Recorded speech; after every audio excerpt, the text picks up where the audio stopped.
निर्दलीय सांसद पप्पू यादव जाएंगे भाजपा में। पूर्णिया में जमकर किए नीतीश और प्रधानमंत्री नरेंद्र मोदी की तारीफ। दोस्तों नमस्कार, मैं हूं आपका दोस्त एसके चौधरी। 6 बार के निर्दलीय सांसद राजेश रंजन उर्फ पप्पू यादव, जो अपने पहचान के लिए कोई भी कसर को नहीं छोड़ते, उन्हें किसी को पहचान दिलाने की आवश्यकता नहीं। राजेश रंजन उर्फ पप्पू यादव का नाम ही काफ़ी होता है, क्योंकि जब गरीबों की बातें आती है, जब गरीबों के समस्याओं की बारी आती है, उस वक्त वो अपने दौलत को दौलत नहीं समझते और अपने शरीर को शरीर नहीं समझते। अपने जान को भी जोखिम में डालकर गरीबों और आम जनता की सेवा में लग जाते हैं, तो अपने दौलत का परवाह किए बगैर दौलत को गरीबों को इलाज में लुटा दिया करते हैं। दोस्तों वही राजेश रंजन उर्फ पप्पू यादव, जो 6 बार के निर्दलीय सांसद है और बीते 15 सितंबर 2025 को जब पूर्णिया में प्रधानमंत्री नरेंद्र मोदी की सभा थी, उस सभा में मंच पर आसीन हो गए थे पप्पू यादव। दोस्तों इसको लेकर यह कयासें लगानी शुरू हो गई है कि पप्पू यादव भाजपा में जाएंगे, लेकिन आखिर जाने वाले हैं या फिर नहीं जाने वाले हैं? आखिर जाएंगे भी तो क्यों जाएंगे? साथ ही साथ यह पहली दफ़ा है क्या जब उन्होंने प्रधानमंत्री नरेंद्र मोदी से विशेष मुलाकात की है? आइए इस पर हम विस्तार पूर्वक चर्चा करते हैं, लेकिन इससे पहले मैं आपसे गुजारिश करूंगा कि अगर आपने अभी तक हमारे इस चैनल शौर्या हिंदी न्यूज़ को सब्सक्राइब नहीं किए हैं तो कृपया अभी सब्सक्राइब कर लेंगे दोस्तों, क्योंकि बिहार चुनाव से जुड़ी अहम मुद्दे का सटीक विश्लेषण से आपको मैं रूबरू कराऊंगा और कराता रहूंगा। दोस्तों निर्दलीय सांसद के द्वारा बीते 15 सितंबर 2025 को पूर्णिया में ही, जहां से वो सांसद है निर्दलीय के रूप में, वहीं प्रधानमंत्री नरेंद्र मोदी की सभा का आयोजन किया गया था। उस मंच पर निर्दलीय सांसद पप्पू यादव भी मंचासीन हुए और मंचासीन के क्रम में जमकर तारीफ की प्रधानमंत्री नरेंद्र मोदी और बिहार के मुख्यमंत्री श्री नीतीश कुमार को। यहाँ पर दोस्तों उन्होंने श्री नीतीश कुमार को सबसे ईमानदार मुख्यमंत्री भी बता दिया। उनसे ज़्यादा ईमानदार, उनसे बड़ा ईमानदार मुख्यमंत्री कोई और है ही नहीं। इतनी जमकर उन्होंने तारीफ की। साथ ही साथ प्रधानमंत्री नरेंद्र मोदी के विकास कार्यों के लिए भी उन्होंने जमकर तारीफ की और काफ़ी सराहना की। पूर्णिया में एयरपोर्ट के उद्घाटन के क्रम में उन्होंने कहा कि मेरा सपना था और मैंने आम जनता से यह वादा किया था कि हम पूर्णिया में एयरपोर्ट बनवाएंगे, जिसे प्रधानमंत्री नरेंद्र मोदी के सहयोग के उपरांत पूरा कर दिया गया है। दोस्तों लेकिन आइए, आखिर क्या सिर्फ एक मंच पर जाने से राजेश रंजन और पप्पू यादव बीजेपी में चले जाएंगे?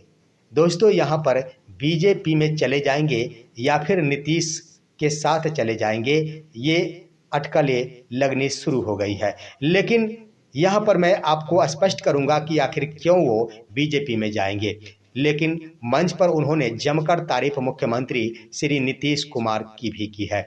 दोस्तों यहाँ पर तारीफ की बातें की जाए तो तारीफ एक बार और उनके द्वारा किया गया था वर्ष 2015 में। वर्ष 2015 में भी राजेश रंजन उर्फ पप्पू यादव प्रधानमंत्री नरेंद्र मोदी से 2 बार मुलाकात किए थे। उस वक्त भी वो राजद सांसद थे, परंतु उससे खफा चल रहे थे और प्रधानमंत्री नरेंद्र मोदी से मुलाकात इसलिए करने गए थे कि उन्हें भाजपा में स्थान मिल जाए, परंतु किसी कारणवश जब उन्हें मौका नहीं मिला तब वो थम से गए थे। उस वक्त भी वो अपनी सभा से बड़ी बातें कही थी। उन्होंने कहा था कि लाल बहादुर शास्त्री और साथ ही साथ इंदिरा गांधी के बाद प्रधानमंत्री नरेंद्र मोदी तीसरे वैसे प्रधानमंत्री हैं जिनके पास अपना आत्मीय कार्यकुशलता का गुण है। वहीं उन्होंने उनका जमकर इस रूप में भी तारीफ की थी कि वो ऐसे प्रधानमंत्री है जो सबको साथ लेकर चल सकते हैं, इसमें उन्हें सर्वगुण भरा हुआ है। तो इस तरह से दोस्तों उस वर्ष 2015 में उन्हें भाजपा में जगह नहीं मिल पाई थी और जिसके कारण वह तुरंत ही 2015 में ही अपना जन अधिकार पार्टी का गठन किया था और पूरे बिहार भर में अन्य पार्टियों के साथ मिलकर 68 विधानसभा सीटों पर चुनाव लड़े थे।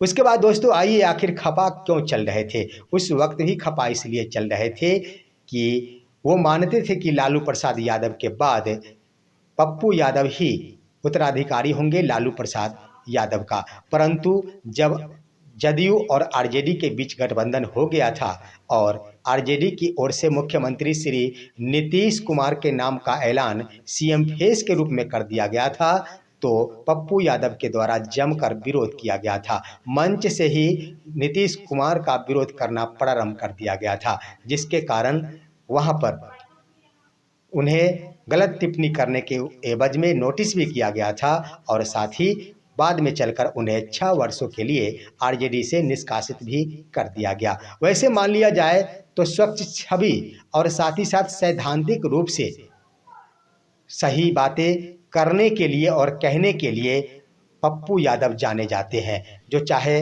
राजनीतिक पार्टी रहे, खुद की पार्टी भी क्यों न रहे, लेकिन जो सही होता है वह वही बोलते हैं, वही करते हैं। हालांकि राजनीति में ऐसा नहीं होता है।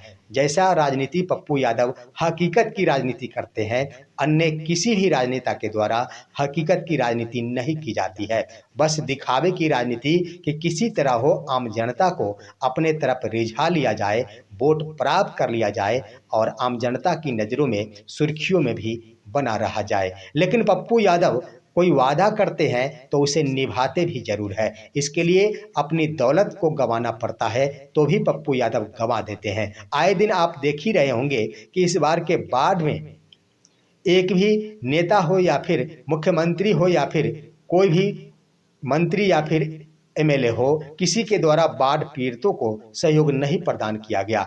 परंतु राजेश रंजन और पप्पू यादव के द्वारा आपने देख ही लिया होगा कि खड़े होकर उन्होंने बाढ़ पीड़ितों के हाथों में पैसे बांटे, उनके लिए सूखी राशन की भी व्यवस्था की। और तो और आप देख ही लिए होंगे कि बीते 2 दिन पहले ही राजेश रंजन और पप्पू यादव की ओर से पूर्णिया वासियों के लिए 5 एम्बुलेंस दी गई है तोहफे के रूप में। उन्होंने स्पष्ट किया है कि यह कोई सरकारी राशि का एम्बुलेंस नहीं है, यह सिर्फ हमें और हमारे दोस्तों के सहयोग से दिया जाने वाला आम जनता का सहयोग है।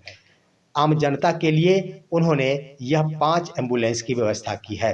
उन्होंने कहा है कि मैंने चुनाव में जो वादा किया था उसे पूरा किया है कि आखिर गरीबों को भटकना नहीं पड़े और जब भी गरीब कोई व्यक्ति बीमार पड़े तो अविलंब ही एम्बुलेंस की व्यवस्था हो जाए। तो इस तरह से आपने देख लिया ही होगा दोस्तों कि पप्पू यादव आखिर यहाँ पर हकीकत की राजनीति करते हैं। अब सवाल बनता है कि पप्पू यादव क्या भाजपा में चले जाएंगे, क्योंकि इससे पहले वर्ष 2015 में भी उनके द्वारा जमकर तारीफ करते हुए प्रधानमंत्री से 2 बार मिला गया था। सवाल है यहाँ पर कि आखिर क्यों पप्पू यादव जाना चाहते हैं। तो इसके क्रम में आप देखे ही होंगे कि लगातार ही पप्पू यादव को महागठबंधन के मंचों पर स्थान नहीं मिल पाता है। चाहे गांधी मैदान की वो रैली हो या फिर वोटर अधिकार यात्रा के संबंध में कोई ये रैली हो, उसमें पप्पू यादव को स्थान नहीं मिल पाता है। तो आपने देख ही लिया होगा कि कुछ दिन पहले ही सीपीआई नेता के द्वारा पप्पू यादव के लिए ये बातें कही गई थी महबूब आलम के द्वारा